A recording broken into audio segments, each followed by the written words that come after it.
Yavuz Yapicioglu dikenal sebagai pembunuh berantai yang terkenal di Turki. Karena hal itu ia dijuluki sang pembunuh obeng, karena ia menghabisi 18 korbannya hanya dengan sebuah obeng. Yavuz dianggap sebagai pembunuh dengan jumlah korban terbanyak di Turki. Ia telah membunuh lebih dari 40 orang, walaupun hanya 18 korban yang teridentifikasi. Pembunuhan tersebut terjadi antara tahun 1994 hingga 2002. Bahkan ia diyakini sebagai pembunuh berantai dengan jumlah korban tertinggi yang pernah ada di Turki. Tanpa perlu berlama-lama, pasang headset kalian dan selamat menyaksikan.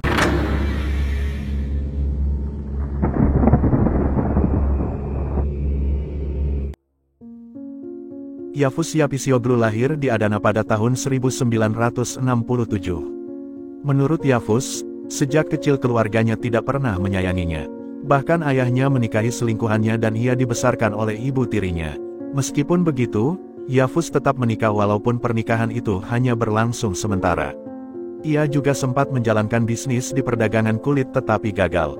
Beberapa waktu sebelum tahun 1994, ia bergabung dengan aliran sesat di Merter Istanbul.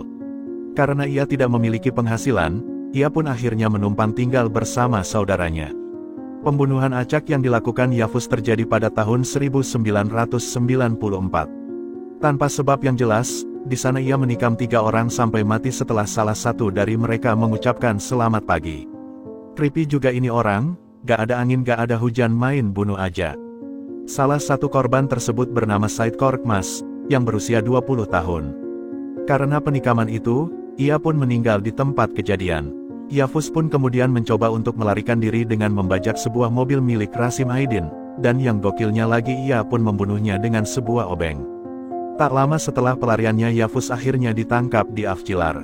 Entah bagaimana ia kemudian ditempatkan di rumah sakit jiwa Bakirköy. Lagi-lagi di tempat itu, ia bukan hanya menyerang teman sekamarnya dan para perawat, yang lebih gilanya lagi ia pun membakar bangsalnya tersebut.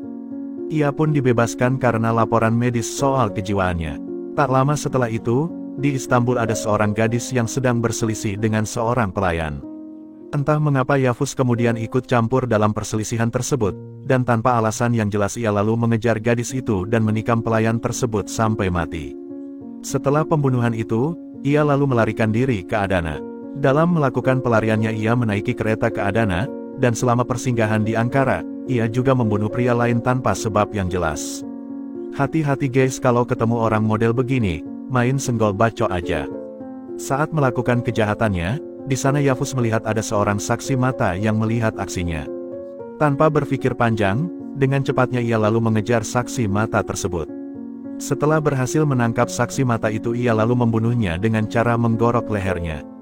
Di Ankara, Yavuz kemudian pergi ke tempat saudaranya, di sana ia berniat meminta uang saku untuk pelariannya. Saat ia mengetahui bahwa saudaranya tidak memberikan uang saku, ia lalu membakar toko milik saudaranya. Gokilnya lagi, ia juga membakar rumah 2 kerabat lainnya. Tak lama kemudian ia pun berniat membunuh ayahnya di Silivri. Untungnya di sana sang ayah berhasil selamat, karena membela diri dengan senapan angin. Karena gagal membunuh ayahnya, ia akhirnya pergi ke Edremit, untuk mengunjungi nenek dari pihak ibunya. Pasti kalian bisa menebak apa yang bakal terjadi pada neneknya. Ya, 3 hari kemudian, Yavuz membunuhnya dengan memukul kepalanya dengan asbak kristal. Hanya karena ia telah menceritakan sesuatu tentang ibunya. Sang ibu yang mengetahui bahwa Yavuz telah membunuh neneknya dengan keji, ia pun meninggal di rumahnya karena serangan jantung. Yavuz yang tidak memiliki uang saku untuk pelariannya, akhirnya ia ditangkap lagi. Ia kemudian dibawa kembali ke rumah sakit jiwa Bakirköy. Selama 1 tahun ia tinggal di rumah sakit jiwa itu. Entah bagaimana ia pun akhirnya dibebaskan. Pasti kalian sudah tahu jawabannya, jika Yavuz kembali ke dunia luar. Ia akan melanjutkan pembunuhannya lagi. Ia membunuh 3 orang dan melukai 2 lainnya dengan sebuah obeng. Saat tengah malam, ia pergi ke fasilitas Orluspor dan membunuh Hüseyin Yumruk dengan obeng. Kemudian, ia menusuk Seçen Karagözoglu di zona industri. Ia juga membunuh Temurici, yang ia temui di jalan. Mayat-mayat tersebut lalu ia lemparkan ke dalam sebuah lubang tidak jauh dari TKP. Pada saat subuh dini hari, ia lalu pergi ke Masjid Pamuçlar bukan untuk ibadah, melainkan di sana ia melukai imam masjid bernama Salih Bas. Tak lama setelah aksinya itu, polisi akhirnya datang menangkap Yafuz. Ia ditangkap pada tanggal 24 Desember tahun 2002, dan pengadilan memerintahkan pemeriksaan mentalnya oleh lembaga kedokteran hukum. Dan pada April tahun 2003, pengadilan menyatakan bahwa Yafuz bertanggung jawab penuh secara pidana atas pelanggaran yang dia lakukan. Laporan itu menyatakan bahwa Yafuz memiliki gangguan mental, ia pun ditahan di penjara Tekirdek.